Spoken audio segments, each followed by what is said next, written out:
we're fortunate to have with us, and this will be a unique and different perspective. A candidate for New York State Senate, Pete Holmberg, is with us. Pete is running in the Manhattan district. Is that correct, Pete? I'm in District 28, which is one of several districts here in Manhattan. We've got a few state Senate seats. I'm running for one of them as a Republican. A Republican in Manhattan. Well, welcome to beautiful South Carolina via the radio. We've talked a lot over the last couple of days, Pete, about this this Elizabeth Warren story. I've actually made a couple of notes. I mean, I got verbatim the Boston Globe's correction. There's a math error here.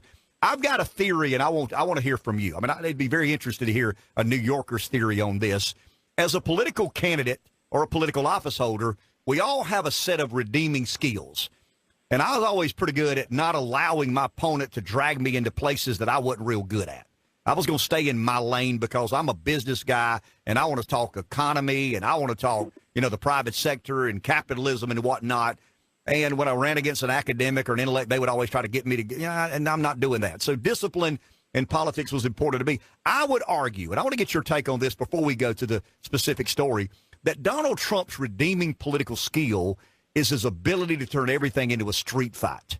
He's a street fighter of Absolutely. a politician. Well, explain that, Pete, if you don't mind, from the New York perspective. When South Carolinians see that about Donald Trump, we love the hell out of it. I mean, we really find that very attractive in the leader of our party.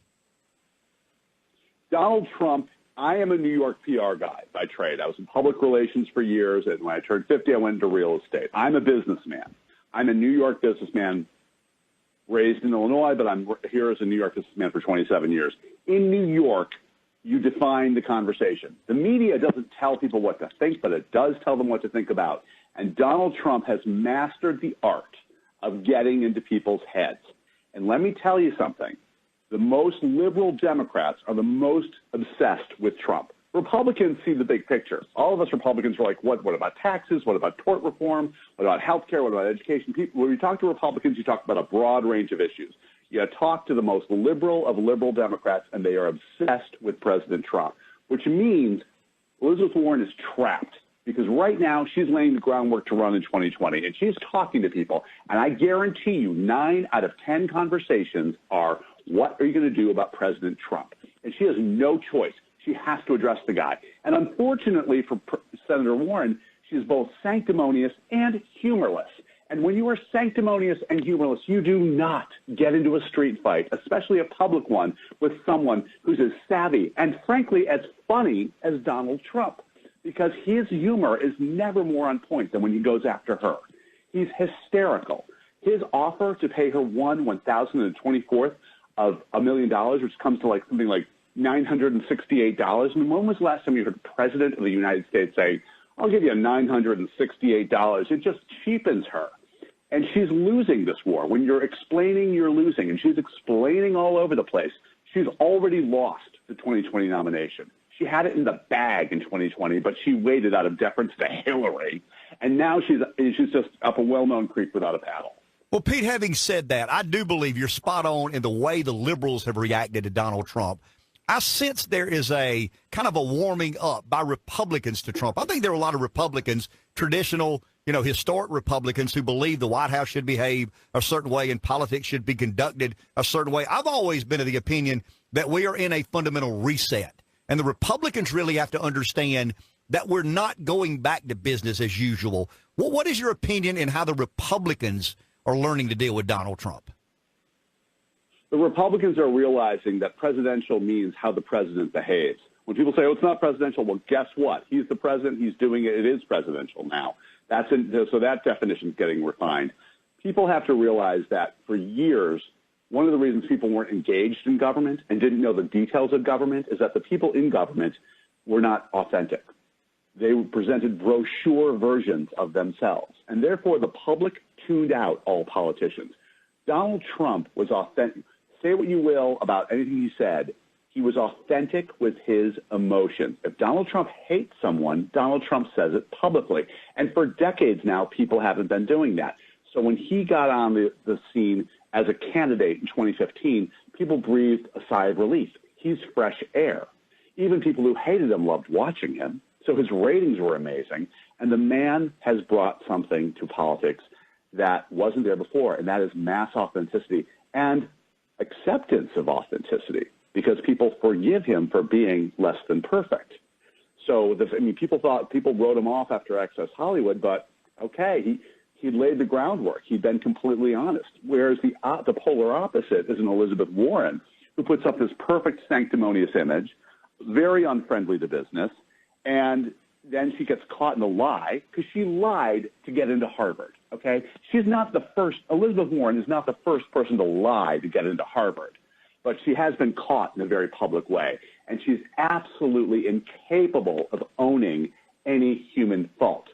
The other week, President Trump was talking about drinking and how he doesn't drink, and he's like, it's one of my few good traits. I mean, what kind of president has that level of self-deprecation? Mm-hmm. He was also saying, could you imagine if I did drink, I'd be the worst, a nightmare. That level of self-awareness is refreshing to people. It buys you a lot of forgiveness. And he's used up a lot of forgiveness, and he will continue. And people love him because of that. So he's redefined the landscape. I'm running as an openly gay man in Manhattan, Republican. My faults are out there on the table. I'm hardly a perfect person. And I have not pretended to be a perfect person in this race. I say a lot of inappropriate things. I have over the course of my life. I have that in campaign videos. I say it from the podium. There's no point anymore in lying and pretending to be perfect. And Elizabeth Warren is still doing that. Pete, I want to get to one thing, because I want to get your take on this. I think our listeners would be incredibly interested in what you have to say in regards to this. There's an old Southern saying, and I guess it plays all over, that, candidates have to play well. I mean, a certain kind of candidate plays well in South Carolina. A certain kind of candidate plays well in Texas. A certain kind of candidate plays well in the Midwest. We all have these virtues and values that are very consistent with our worldview. I'm a business guy. I told you earlier. I mean, I cut my teeth in business, and it prepared me for a bit of a career in politics. But when we look at places like Manhattan, in contrast to South Carolina, what would you argue are not the differences in what gets you elected there, but what are the similarities for somebody running for a state Senate seat in Manhattan and somebody who ran for lieutenant governor in a Southern conservative state like South Carolina? What do you think links us together? The common denominator that's emerging all across the nation, it emerged on November 8th, 2016, and it emerged thanks to President Trump: honesty, bluntness, authenticity, candor. That is the common link. That is what links human beings. People are smarter than we think. We all assume that, certain people are really smart. And education does not make you smart. It's your instincts. And people know when they're being lied to, and people know when someone's telling the truth. And that has come through. And we saw it in the red wave that happened on November 8th, 2016. And we're going to see it again on November 6th, 2018. We're going to see that because people connect. Right now, I was out in the streets of New York getting petitions to get on the Republican ballot, and all the Democrats in my district were telling me, and the Democrats outnumber the Republicans, so it's not an easy town to be a Republican in. They said, we can't stand the mayor. We have a mayor named Bill de Blasio. The Democrats can't stand him. They feel betrayed by him. So I have another ballot line in addition to Republican, Reform, Independence. It's called the Stop de Blasio line. Is that an obnoxious thing to do? Yes, that is an obnoxious thing to do, and I own it. I'm not sitting there saying, I don't mean to offend Bill de Blasio. Of course I mean to offend Bill de Blasio. And that's the kind of thing people want. If you're going to do something obnoxious, own it. If you lied to get into Harvard, own it. And you just have to own what you are. When Donald Trump went out in the campaign and said all the things he said about himself, people responded. People responded. And even people who don't like Donald Trump know that he's authentic with his emotions. And that is huge. And that's everywhere. That's Southern, that's Midwestern. I was raised in the Midwest. I live in New York now. I've been here 27 years. What's happening all across the country is that we're finding our common denominators, human beings, and we're finding that we have so much fraud in our society, so much, Ken. We have spam filters on our email. We don't answer unknown calls on our phones because there are constantly people trying to defraud us. Buy this, buy this mortgage plan, do this, do this.